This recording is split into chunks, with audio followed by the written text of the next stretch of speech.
Ladies and gentlemen, in this RedGamingTech.com video, we're going to be giving a GPU buying advice. Now, this isn't going to be specific buying advice at various price ranges like I've done before, although I will be continuing to do those videos as well.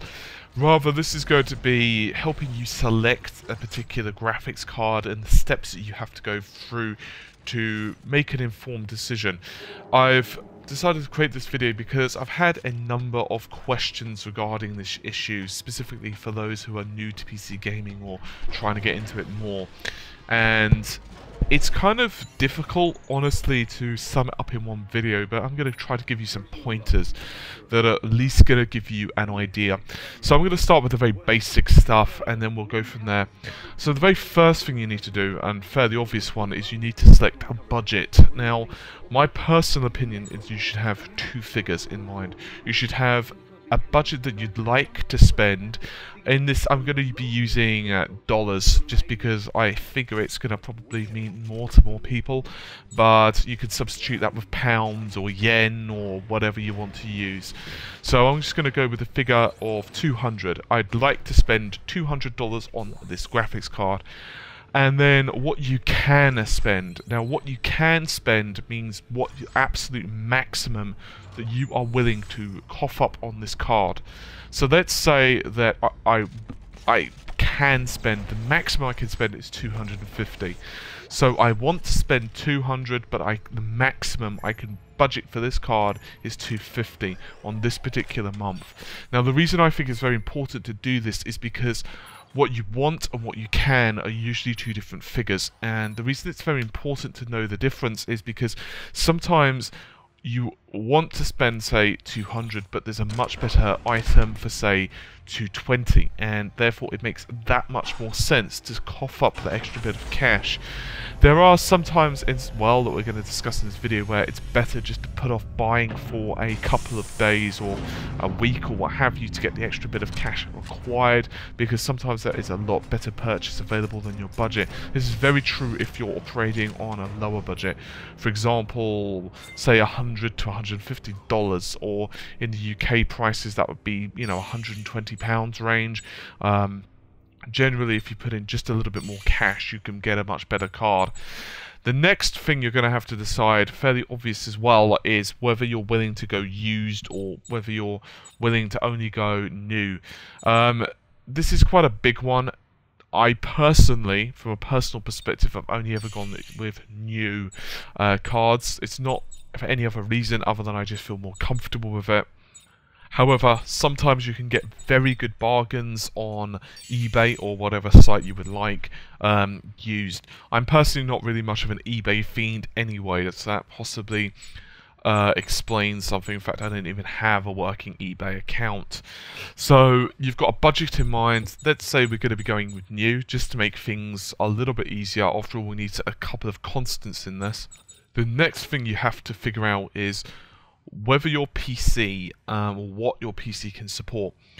Assuming you've got a relatively new PC, it's likely that you have PCIe connections. It's possible that you've got AGP if you've got a very old system or an older system, but it's likely now, if it's, you know, last couple of years, definitely it's going to be PCIe. And if it's a new system, in other words, you're putting together, cobbling together a new PC in general, then it's 100% going to be PCIe. If you're in doubt, I'd recommend you check out either the manufacturer, if it's, say, for example, Dell or what have you, or if you've built it yourself or a friend's built it for you, or maybe you've got the motherboard manual in hand. Do go ahead and research that. If you don't know what your motherboard is, if you've lost the manual and you don't know still, you can go ahead and take off the side of your case, and somewhere on there will be, inside on the motherboard, will be the writing of the thing. Or if it's a pre-made system, you can go ahead and Google the model or name of the, you know, system that you're using and go from there. But let's assume that for this particular case that we are using PCIe. The next thing you need to do is figure out whether your power supply is able to run a better card. So once again, if this is a new rig, this isn't too much of a problem, as you're most likely going to be getting a much better PSU anyway. In case you're going to ask for a recommendation on PSUs, power supply units if you prefer, I'd always recommend to go for quality, always. It's always better to have more power than what you need. I'm not going to say that you need like a 1200 watt power supply for a basic gaming rig, but it's always better to overestimate than underestimate. I have seen a power supply unit explode, and it is not pleasant. Sparks literally do fly, and believe it or not, it can be quite dangerous. So I'd always recommend to be a bit cautious and a bit apprehensive with this. Always be sure that you go for a good brand. Don't be lured into one of those cheap case mod ideas where, you know, you pay 20 bucks and you get the case and you get a power supply bundled with it. If you do like the case, use the power supply only as a spare in case your main one blows. Do definitely make sure that you buy another power supply. If you're going to ask for suggestions of what type, I personally like Antec, Corsair, but they are by no means the only ones that are good. There are a number of others as well, but definitely Antec, Corsair are very good. And indeed, I've also used OCZ. They're pretty darn good as well. And I believe a Casa as well. In terms of the actual power supplies themselves, so I accidentally caught the mic there, I'd highly recommend you do some research. Whether you want modular or not, it's up to you. Personally speaking, I always go with a modular design if possible. Modular basically means that you can plug in whatever wires you need up to a certain point. Sometimes some of them are baked in, but generally speaking, if you don't need, say, all the SATA connections, then you don't need them. You don't need to plug them in. Anyway, that's a bit of an aside. So make sure that your power supply is manly enough to run it, beefy enough. So what I'd recommend you do is do some googling on whatever perspective card it is. If you look at the side, if you're not sure what power supply you've got, or you don't know the amps on it, you could go ahead and open it. Usually at one of the sides of the PSU, usually the side that you can see all the motherboard and so on in, you'll actually have a reading of what the wattage is and what the amps are. Generally speaking, it's very important to take note of that and to kind of treat it as basically your guide, your holy light, if you will, because quite simply put, if you overload this sucker, it's going to explode. It's a good possibility, or it's not going to perform correctly, or you're going to get errors simply because it's just not got the juice there to power it. So do go ahead, you make sure that you've got enough voltage on the rails and everything else. As I said, I can't give you specific advice for each of the GPUs. I would be here forever trying to give you exact power requirements for each of them, but do go ahead and Google. Sometimes on manufacturers' websites for the graphics card, they've got them there, or indeed on the store pages, so in other words where you buy the cards.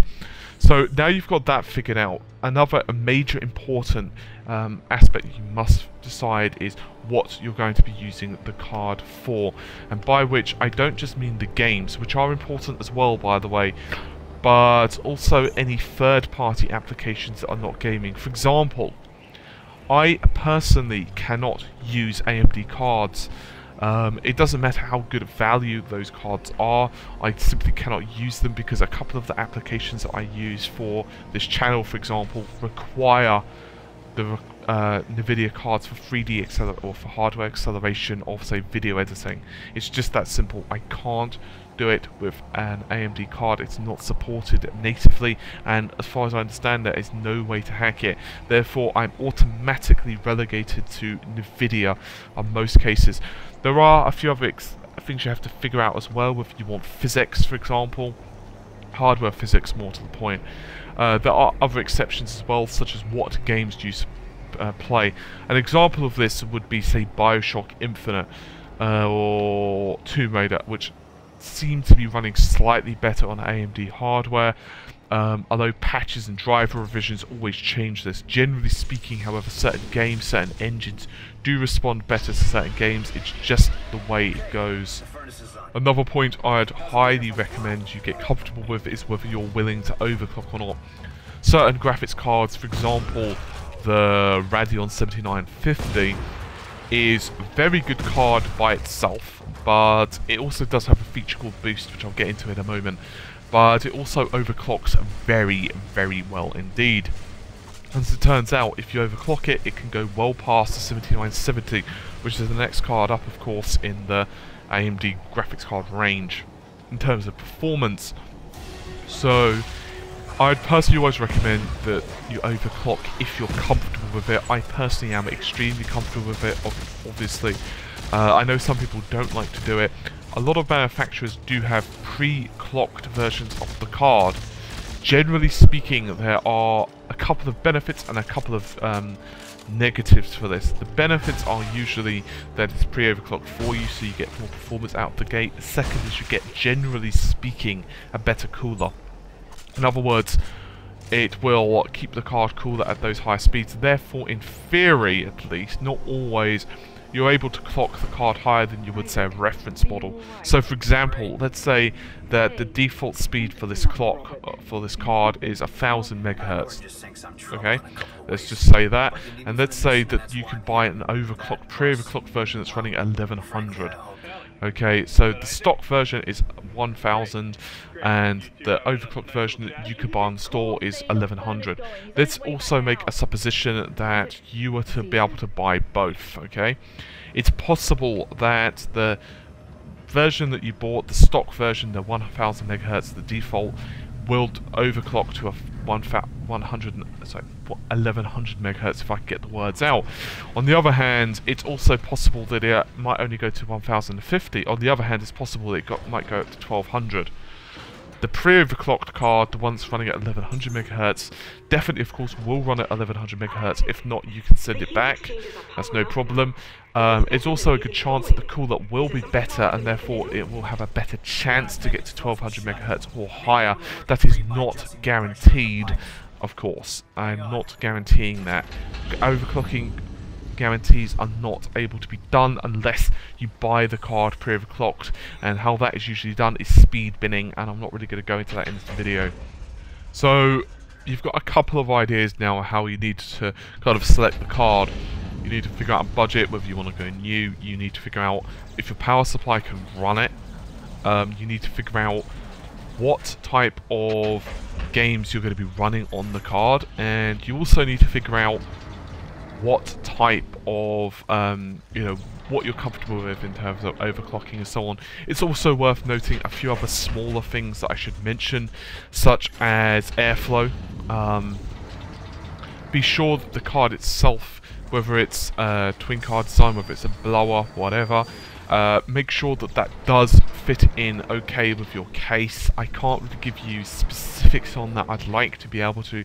Personally, I have no problems with blower designs. Also, noise. I will forget that if I don't mention it now.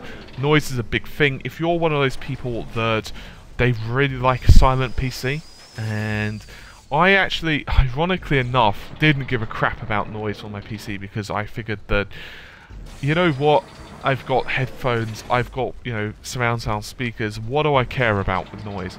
Then I started to do this channel, and then I started to really give a crap about noise when my card starts to ramp up.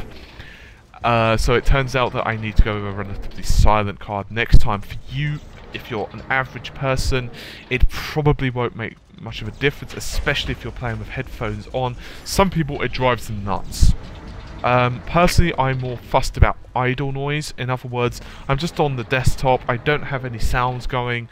I don't like a high-pitched noise. I did have a card, I don't remember which one it was specifically, it was a while back, and it had just a slight high-pitched hum. I don't think it was defective or anything, I think it was just kind of part and parcel of it, and it kind of annoyed me after a while.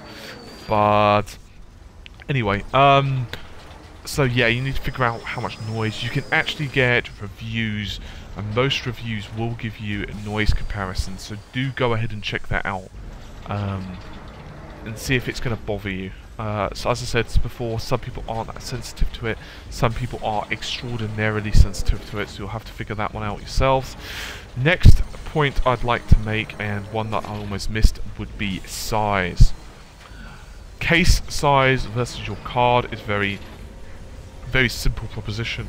Can the thing bloody well fit into the case? I have heard of stories, luckily it's not happened to me, but I have heard of numerous stories of people needing to quite literally hack their case with a, well, hacksaw, or even remove drive caddies or remove parts of the case by screws or what have you, or even in extreme cases needed to actually buy an entire new PC case because of the cards. Card length varies, honestly. Usually the more powerful the card is, the bigger the card is. Sometimes the PCB or the circuit board or whatever you want to call it is actually smaller than the heatsink, but the heatsink usually turns out to be huge. This is simply to, well, obviously keep the card cool. Generally speaking, it's a good idea if you've got a very basic card in your system, or you're buying a new system entirely, or what have you. If you've already got a pretty huge card in there already, it's not that much of a big deal. But if you've not, if you've got a very basic unit, say you're using an integrated GPU, or you're, say, creating a new card in general, so a new system in general, it's a very, very good idea to make sure that they're all compatible. I've even heard of some cases where someone bought a case with the GPU and obviously bought all of it, it was shipped to the house, they went to set the whole thing up, and yeah, you guessed it, it didn't fit. It was that simple. They'd even put all the motherboard in, they'd put all the CPU, the motherboard, all the bits and pieces in, and I think, if I remember correctly, the forum post read something like that it fits if they don't want the hard drives in their PC, and there was no way they could do anything about it. Just the design of the case, that the hard drive caddies would be there, and it was a choice of either removing the caddies and having no hard drives in the system, or having no GPU in the system, so obviously they needed to replace the case. Just something to bear in mind. I'm not trying to, you know, be like, oh my god, it's usually okay now. But back in the time, it was a problem. Another point, by the way, before I forget, on the power supply point of view, make sure that if your card is one of those power-hungry ones, by which I mean it requires the 8 and maybe a 6 pin or something similar, make sure that your power supply can run that. Usually, and he emphasized the word usually, if in doubt, do check. A manufacturer does give you a converter, and that converter will either switch a 6 pin to an 8, or in some cases the standard regular hard drive connectors to a graphics card connector, so that would be either an 8 or a 6 PCIe one. That isn't always the case, and it's better to assume it doesn't, because the worst thing in the world would be to get a graphics card, especially if you've sold your previous one and it's been sent on eBay, or you've sold it to your friend Tom or whatever, and you've got this new card and you realise you can't do anything with it. This is even more sucky for people like me who don't really have a good local computer store, because that means you either have to take a massive trip into town or you have to order online, and that sucks balls, because there's nothing worse than, you know, just getting home from work, you're just ready to hook up your new PC and you don't have one of the cables. So do be sure that it works. Generally speaking, in today's society, today's PC, should I say, it's not a problem, but it can be if you're not careful. So do check that it does support. As I've said, if you're buying a new PSU and you're buying a new graphics card, there's a very good chance you'll be okay, but just make sure that it does. If you're in any questions at all, doubt at all, do contact the seller. If they're a specialist in particular, then you'll be pretty great to go. There are a couple of sellers that I personally use in the UK, but I'm not going to mention them because I don't, you know, want to appear biased or whatever. But, you know, the big ones, the ones that you can pretty much trust and so on, then, yeah, just give them a quick message and say, hey, will this, I'm thinking about buying X and Y together, will this fit? Or you can do some Googling yourself, and that should be cool too.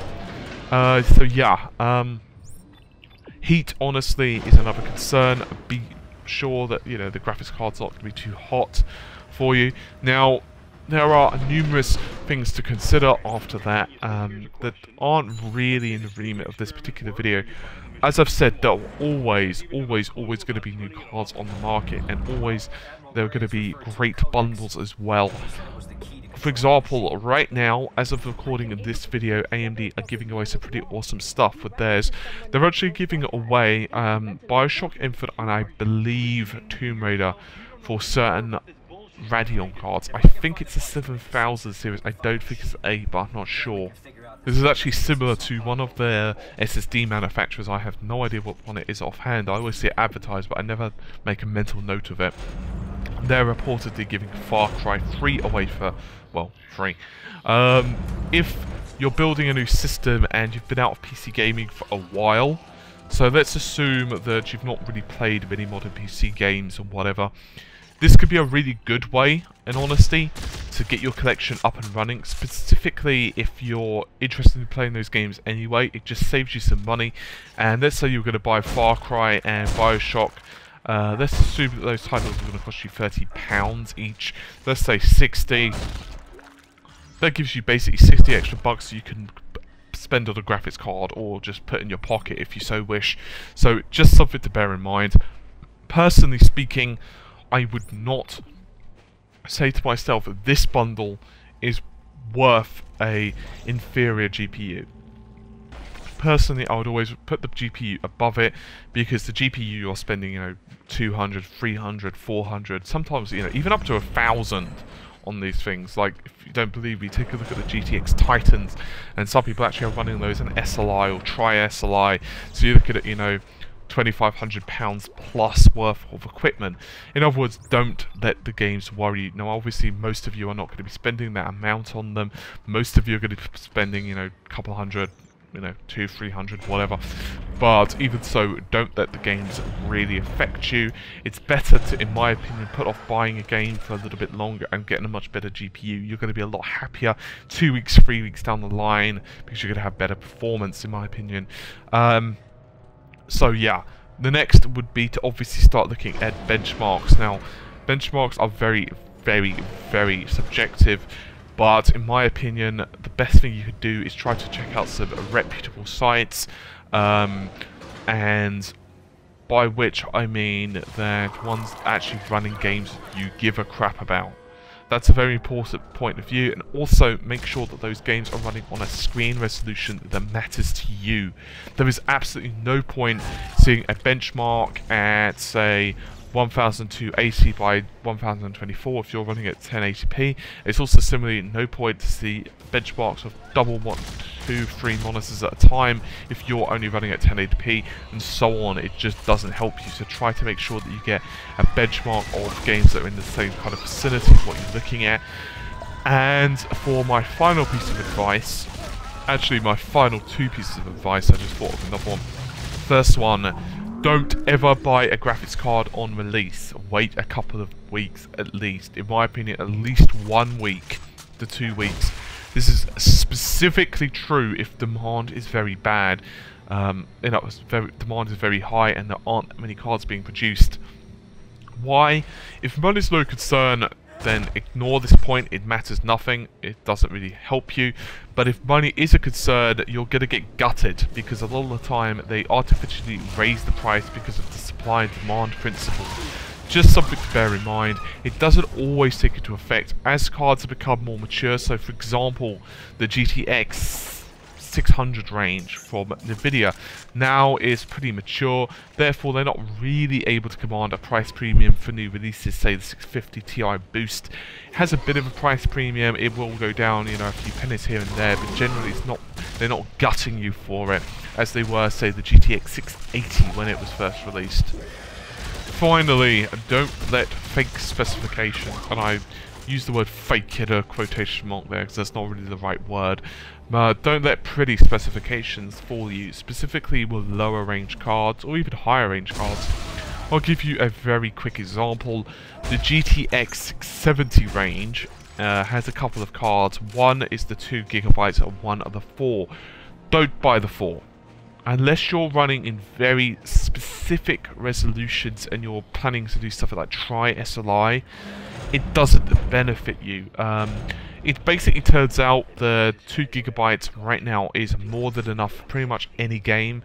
And honestly, by the time games come out or resolutions are being used that those graphics cards start struggling in, you're going to get to the point where another 2 gigs of VRAM is not going to make the difference. So for example, let's assume that you're going to play Far Cry 3 at 1080p. Adding another 2 gigs, it might make a small difference, but generally speaking it doesn't. Also, do be aware of crappy cards. Those are ones that are named similarly to the big releases, but they're not the big releases. A very notorious example of those would be the GeForce 440 MX range. They were notorious for that, and they didn't really have any of the GeForce 4 features, but they kind of had better memory bandwidth and a few other bits and pieces. They're basic GeForce 2s, I believe, in disguise, and they weren't terrible cards or anything. They did okay, but it's just something to bear in mind. I think that's just about everything. I could really make this video extremely long if I went into all the parts of making a good GPU decision, but I think that's about everything. I do release a monthly set of videos that go into different price points of graphics cards, which give recommendations.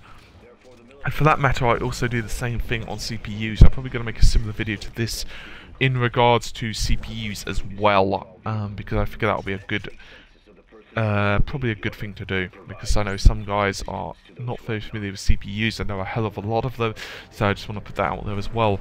So yeah, hopefully you guys will find this video helpful. It's not particularly technical. It doesn't really go into the performance of the cards, I know, but I just wanted to make a general one which is going to, you know, withstand the test of time, rather than needing to update it every couple of weeks, because that way, you know, you guys are probably going to be able to find it more helpful if you find it in 6 months from now. Anyway, I think that just about does it for now, so take care of yourselves and bye for now.